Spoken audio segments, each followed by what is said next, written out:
Buenas tardes, queridos amigos y hermanos. Dando continuidad a nuestros estudios de las Sagradas Escrituras, hoy vamos a hablar sobre una de las parábolas, de esos ejemplos que el Señor refería a sus discípulos, aquellos ejemplos donde Él usaba cosas prácticas, lo que la gente conocía, sea la siembra, sea el ganado. Bueno, Él tomaba ejemplo de lo cotidiano de esas personas para hacerles llegar una información mucho más profunda que una semilla, que el trigo, que la cizaña. Él les iba a hablar de cosas que estaban escondidas, misterios, por decirlo de alguna manera, que habían quedado como vedados, como tapados, que no estaban a la vista del común de las personas. Pero para llegar a razonar cuál era el uso que nuestro Señor Yeshua le daba a las parábolas, sería bueno que leamos en el Evangelio de Mateo, en el capítulo 13, el versículo 34. Dice así: todas estas cosas habló Yeshua a las multitudes en parábolas, y sin parábola nada les hablaba, para que se cumpliera lo dicho por el profeta cuando dice: abriré mi boca en parábolas, declararé cosas escondidas desde antes de la creación. Declararé cosas escondidas desde el tiempo previo a la fundación de este sistema. Bien, entonces entendemos que la real intención de nuestro Señor al hacer el uso del sistema de las parábolas era dar a conocer cosas escondidas, que no la iba a llegar a entender, a razonar, a captar el oidor olvidadizo, el que estaba de paso escuchando al Señor, sino que únicamente iba a llegar a captar lo que estaba escondido en esas parábolas, en esos ejemplos, aquel que realmente estaba interesado. Entonces tenemos que entender que el Señor usó las parábolas no tanto para que la gente comprenda, sino para que llegar a saber quién era el interesado. El interesado le iba a preguntar luego, se iba a acercar al Señor, se iba a quedar con la duda de qué es lo que el Señor estaba transmitiendo con estos ejemplos. Le iba a preguntar, porque sin duda se iba a despertar en él ese interés de saber que había algo más allá de la semilla, más allá del trigo, más allá del campo, más allá de la oveja. Había una información oculta. Y bien, una vez que entendemos que las parábolas nos hablan de secretos, podríamos decirlo de alguna manera, que el Señor al contarlos dejan de serlo, pasa a ser una información que está al alcance únicamente de los interesados. Bien, vamos a hablar entonces de una de esas parábolas, uno de esos ejemplos que el Señor usó para referir algo oculto desde antes de la fundación de este sistema. Vamos a hablar entonces de el mayordomo infiel. Esto lo vamos a encontrar en el Evangelio de Lucas, capítulo 16. El mayordomo infiel, también se puede traducir el mayordomo inicuo o el administrador inicuo. Antes que nada quiero aclararles a qué se refiere con mayordomo. Bien, usa el ejemplo del mayor del domo. El domo es, se podría decir, una especie de cúpula que tiene esta forma, que tiene una forma de un semicírculo. Esto sería un domo. Mayormente en las mezquitas se ve esta forma en sus techos. El mayor domo sería el que está sobre el domo, sobre el techo, por decirlo de alguna manera, y que está observando con total claridad todo lo que ocurre a su alrededor. Es el que supervisa en un campo, por así decirlo, el que supervisa que los trabajadores, que los obreros estén cumpliendo cada uno con su labor, que nadie haga algo contrario para lo que fue contratado.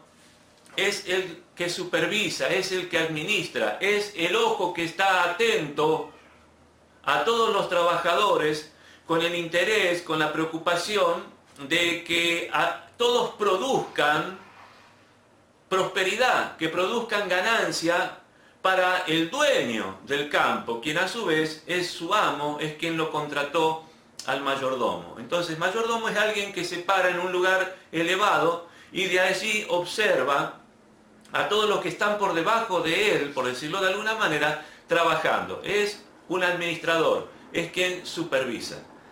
Bien, el título ya nos predispone a que nosotros razonemos que es alguien infiel, alguien inicuo. Leamos entonces el primer verso. Dice así: dijo también a sus discípulos: había un hombre rico que tenía un mayordomo, y éste fue acusado ante él como disipador de sus bienes.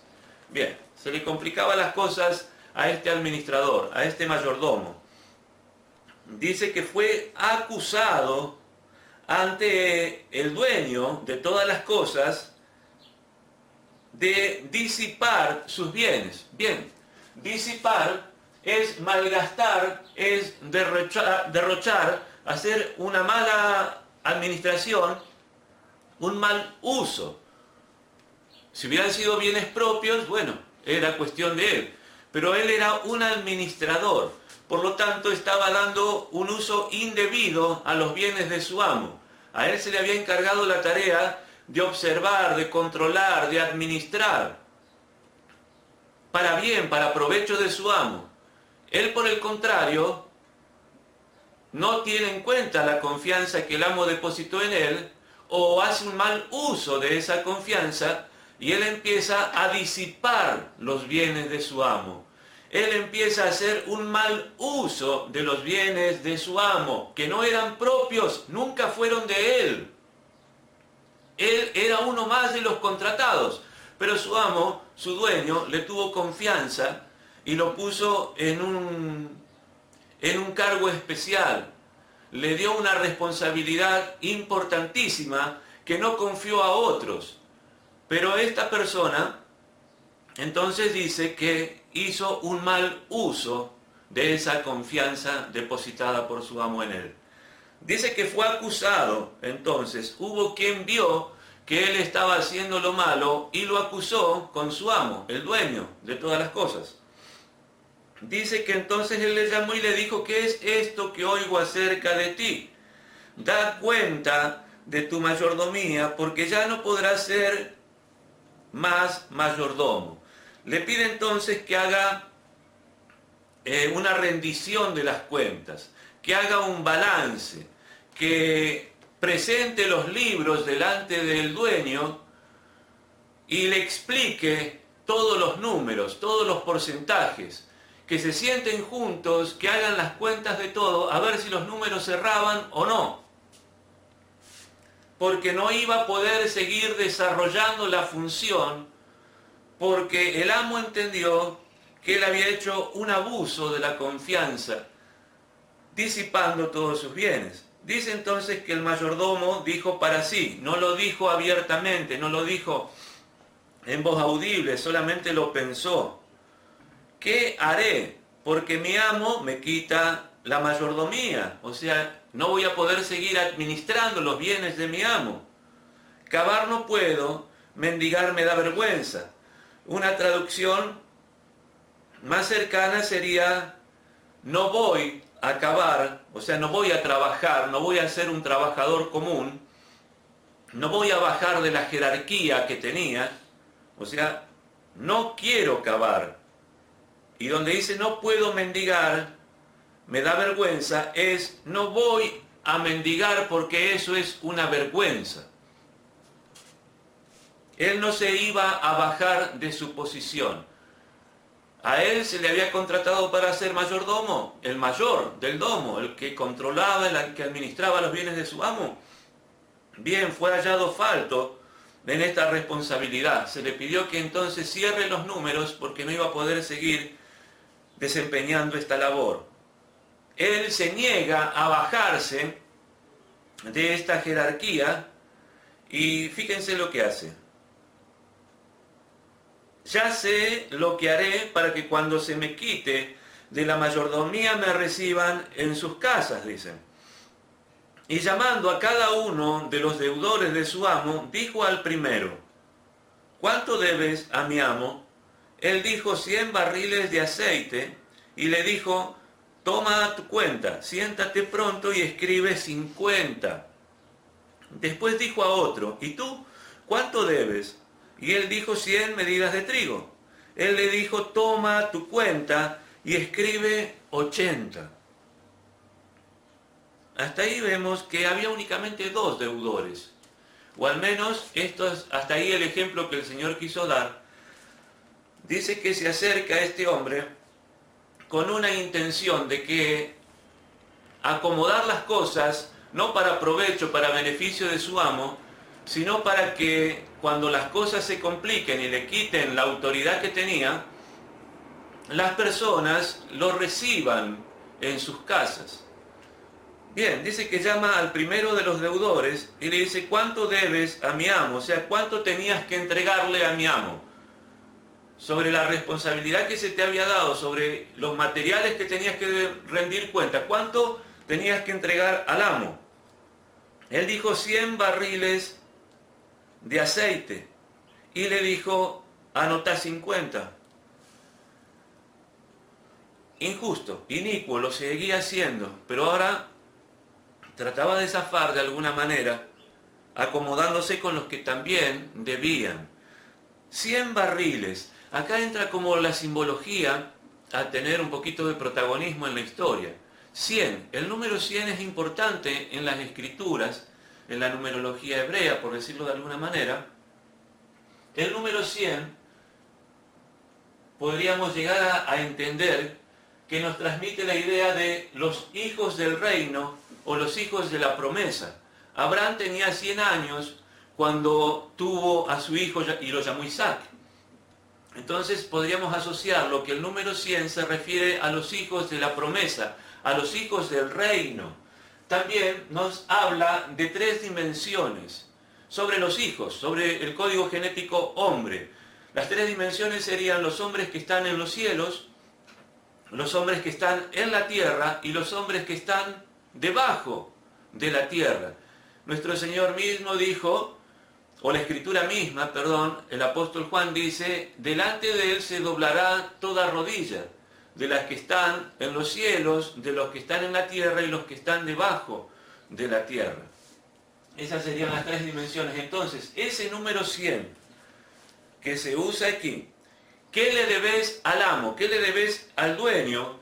Le debo hijos del reino e hijos de la promesa en los 3 lugares: en el universo, en la tierra y por debajo de la tierra. O sea que este referente, el cual estaba en deuda, tenía que cumplir con la función de desarrollar hijos del reino en esos 3 niveles. Bien, ahora dice también, usando la simbología, dice que era 100 barriles de aceite.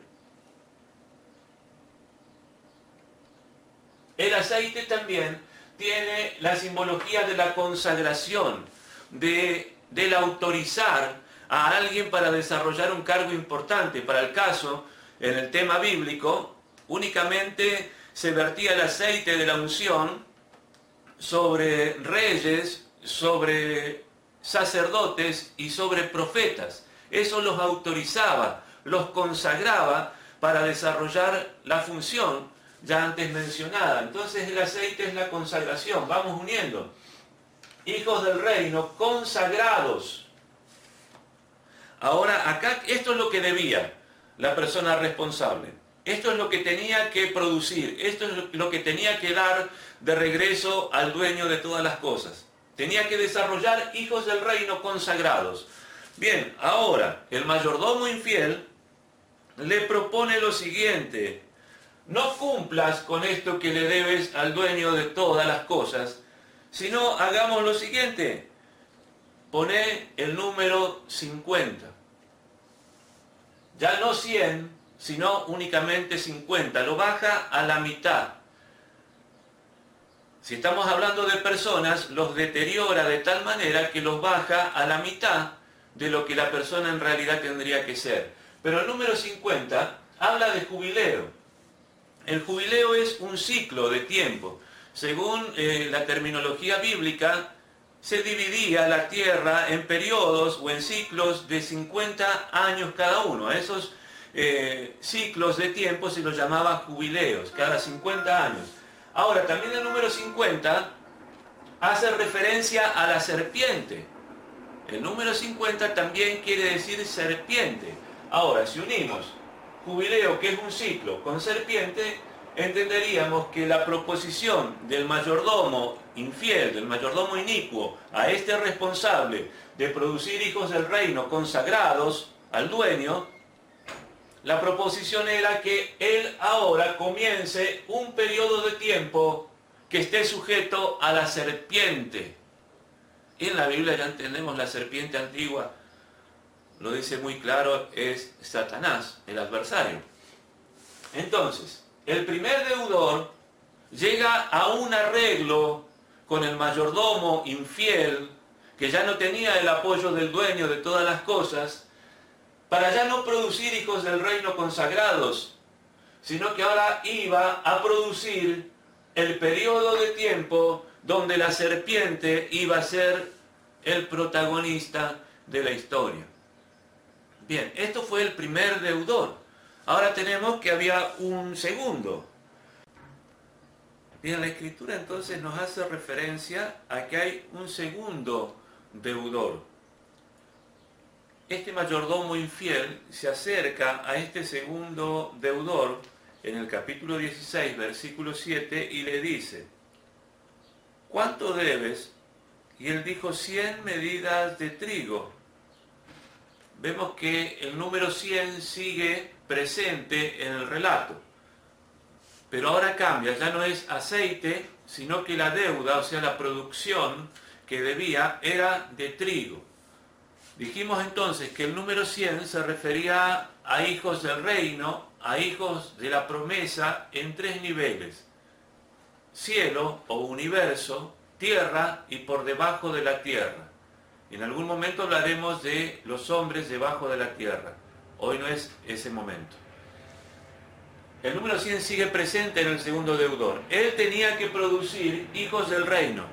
Bien, ahora ya no es aceite, que aceite sería la consagración, sino que está hablando de hijos sin contaminar. Si nosotros leemos en el Evangelio de Mateo, tenemos en el capítulo 13 la referencia de otra parábola muy interesante, que es la que habla sobre el trigo y la cizaña. Cuando hace referencia a la cizaña, dice que son los hijos del maligno. Y cuando hace referencia a la buena semilla o al trigo, dice que son los hijos del reino. Entonces tendríamos que entender que este segundo deudor estaba comprometido con el amo a producir hijos del reino, hijos sin contaminar, hijos 100% puros, sin muerte, sin enfermedad, sin vejez en su ADN, tal y cual como el Creador nos había formado. Este personaje, este segundo deudor, tenía esta responsabilidad de producir hijos del reino incontaminables.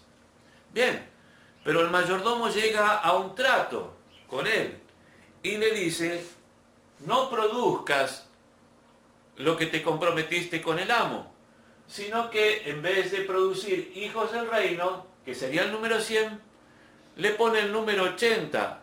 Hace lo que se refiere al número 80. Bien, el número 80 se refiere a la boca y a todo lo que la boca produce. Tanto el hablar, dice la Escritura que con la misma boca maldecimos a nuestro hermano y bendecimos a Dios. Dice que toda palabra que salga de nuestra boca, el hombre va a tener que dar cuenta de cada una de ellas. O sea que con la boca uno habla. Con el habla uno expresa un sentimiento, un pensamiento. Con el habla, con las palabras, uno se compromete. Bien, y también nos hace alusión al nutrirse, al alimentarse. La boca también es para nutrirnos, para alimentarnos. Y lo simbólico de estos términos, nutrirse, comer, es comprometerse. Comprometerse tan íntimamente con un proyecto, con un propósito que pasa a ser parte de nuestro cuerpo, de nuestra sangre. Básicamente entonces, o redondeando, este segundo deudor, el cual tenía que producir hijos del reino sin contaminar, se compromete ahora, al decir nutrirse, a hablar. Pero hablar mentira, porque él tenía que producir 100 y ahora se le dice que lo baje a 80. Entonces iba a tergiversar lo que iba a mencionar con su boca. Toda palabra que iba a salir iba a ser palabra de mentira. Tenemos entonces el mayordomo infiel.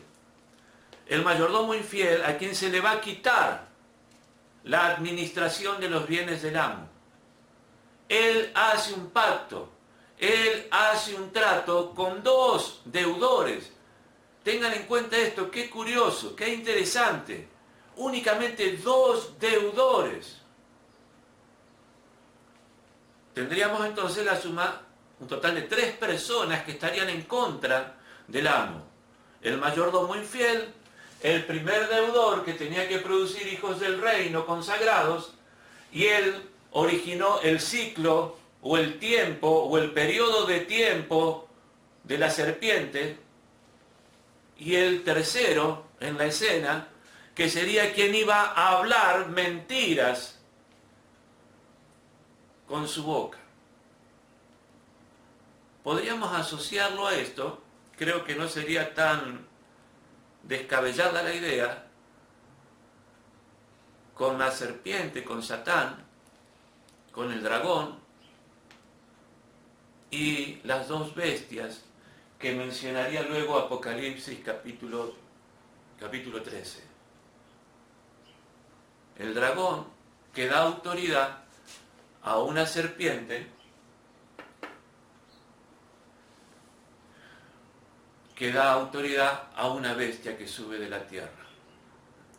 Podríamos decir entonces que hasta aquí, de luego la narración continúa, pero ya es como que el Señor hace alusión a los fariseos que lo estaban escuchando, pero hasta aquí podríamos decir que el Señor está como corriendo la cortinita, dejándonos ver un poco más allá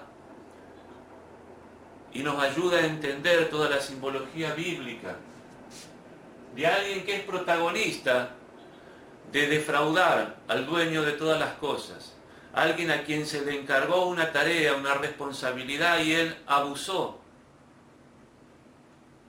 de la confianza de su amo.